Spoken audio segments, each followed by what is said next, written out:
Match okay అండి, చాలా బాగా ఎంజాయ్ చేసినాం స్టేడియంలో. కాకపోతే ఒకటే డిసప్పాయింట్మెంట్, ఇక్కడ కనీసం వాటర్ ఫెసిలిటీ కూడా లేదు. వేస్ట్ అండి అసలు. ఇక్కడ మేనేజ్మెంట్ అయితే వరస్ట్ నడుస్తుంది. కనీసం వాటర్ బాటిల్ కడుక్కుందామన్నా కూడా దొరకట్లేదు. అదైతే పూర్ మేనేజ్మెంట్ అండి. కొద్దిగా ఎస్సీ వాళ్ళు మాత్రం ఇది ఒక్కటి చూసుకోవాలి ఖచ్చితంగా. ఇంకోటి మాకైతే ఓకే, మ్యాచ్ ఓవరాల్గా అయితే మేము ఎంజాయ్ చేసినాం, బాగా ఎంజాయ్ చేసినాము. తమన్ మెయిన్ మన మ్యాచ్ ఓడిపోవడానికి మెయిన్ రీజన్ అయితే తమన్ అండి, పక్కా. ఇది మాత్రం 100% షూర్. తమన్ ఉండుంటే ఈరోజు గేమ్ వేరేలాగా ఉండేది. తమన్ లేకపోవడం చాలా, మేము మెయిన్గా వచ్చిందే తమన్ బ్యాటింగ్ చూడడానికి. తమన్ లేకపోవడం కొంచెం డిసప్పాయింట్ అనిపించింది. అంటే ఇప్పుడు మా తమన్నా రాలేడు కాబట్టి నార్మల్.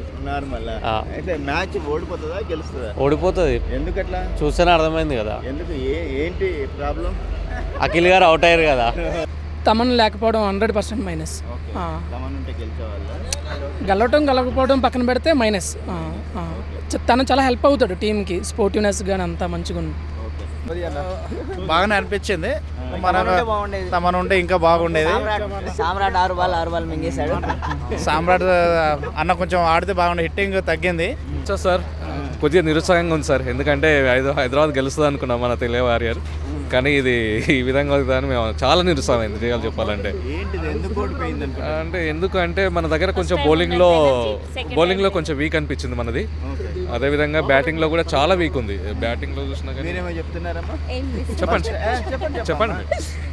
ఫస్ట్ ఉన్నంత ఎనర్జీ సెకండ్ లేదు. ఏంటి ప్రాబ్లం? ఎవరు బాగా ఆడలేదు? నిఖిల్ మీద ఎక్స్పెక్టేషన్స్ ఉండే, అఖిల్ మీద చాలా ఎక్స్పెక్టేషన్, కానీ కొట్టలేకపోయిండు. ఓకే, ఇలా తమన్ రాలేదు, మైనస్. సార్ మైనస్ రియల్గా చెప్పాలంటే తమన్ సార్ రాకపోవడం కూడా చాలా మైనస్ పాయింట్ మనకి అది. ఎందుకంటే తమన్ సార్ వచ్చి ఉంటే నేను చూసినాం ఎంత బాగా వచ్చింది, అది చాలా బాగా ఆడాడు అతను వచ్చి ఉంటే కంపల్సరీ మన మ్యాచ్ గెలిచే హోప్స్ ఉంటుండే. The match was fantastic. Match చాలా బాగుంది, కానీ ఎంటర్టైన్మెంట్గా అనిపించింది. కానీ తెలుగు వారియర్స్ గెలుస్తాం అనుకుంటాం అంటే నిన్నట్లాగా, కానీ అన్ఎక్స్పెక్టెడ్గా main players Ashwin plus Roshan out అవ్వడం వల్ల బ్యాకప్ లేకుండా, ప్లస్ అఖిల్ వచ్చి మంచి పర్ఫామ్ చేసిండు. బట్ అన్ఎక్స్పెక్టెడ్గా మనం ఓడిపోయినాం మ్యాచ్. కానీ నెక్స్ట్ టైం మనం గెలుస్తామని హోప్తూనే ఉన్నాం. సో మెయిన్ రీజన్ ఏంటి ఓడిపోవడానికి? మెయిన్ రీజన్ వచ్చేసి మన దగ్గర బౌలింగ్ లేదు. యాక్చువల్గా చెప్పాలంటే బౌలింగ్ ఉంటే బాగుండేది. బౌలింగ్ లేదు కాబట్టి కొంచెం స్కోర్ వల్ల ఎక్కువ వెళ్ళింది. ఆ స్కోర్ కొంచెం తక్కువ చేసి ఉంటే బాగుంటుంది. ఇంకోటి అశ్విన్కి ఫస్ట్ ఓపెనింగ్ పంపించకుండా second down or first down పంపిస్తే బాగుంటుందని హోప్. ఎందుకంటే రోషన్ అండ్ అశ్విన్కి ముందు యాజ్ ఎ ఓపెనర్గా పంపించి తప్పు పని చేసిరని అనిపించింది. బికాస్ అదే ఎవరైనా బ్యాకప్ పెట్టుకుంటే, లైక్ MS ధోని వాళ్ళు ఎలా చేస్తారు, ఒక మంచి ప్లేయర్ని బ్యాకప్ పెట్టుకుంటారు.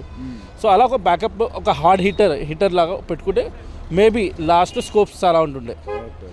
ముందే సచిన్కి పంపితే మంచి అనిపించింది, ఎందుకంటే హీఈస్ ఏ డిఫెన్స్ ఆడతాడు, కొంచెం స్ట్రైక్ కంటిన్యూ చేయొచ్చు అని. ఈరోజు తమన్ లేకపోవడం వల్ల ఎఫెక్ట్ పడ్డదా?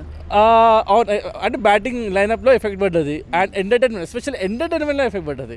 తమన్ ఉంటే ఏంటంటే ఎస్పెషల్లీ ఆడియన్స్కి ఒక ఎంటర్టైన్మెంట్ ఉంటుంది. ప్లస్ వెన్ హీఈస్ బ్యాటింగ్, అంటే బ్యాటింగ్ చేస్తుంటే చీరప్ చేయడానికి ఒక మోటివేషన్ తీసుకెళ్ళినవాడు. ప్లస్ అండ్ బ్యాటింగ్ స్టైల్ బాగుండేది. సిక్సెస్ కొట్టేటట్లు కూడా అంత హిట్టర్స్ లేరు, అది కూడా ఒక డ్రాబ్యాక్ అనిపించింది నాకు. ఓవరాల్గా ఏం చెప్తారు మ్యాచ్ గురించి? అలా మొత్తంగా అయితే చెన్నై కూడా బాగా ఆడింది. సో మన వాళ్ళు కొంచెం ఇంకా కష్టపడితే బాగా అనిపిస్తుంది. అది ఎవ్రీ టైం చెప్పేది, కానీ కష్టపడితే బాగుంటుంది అనిపిస్తుంది. Thank you.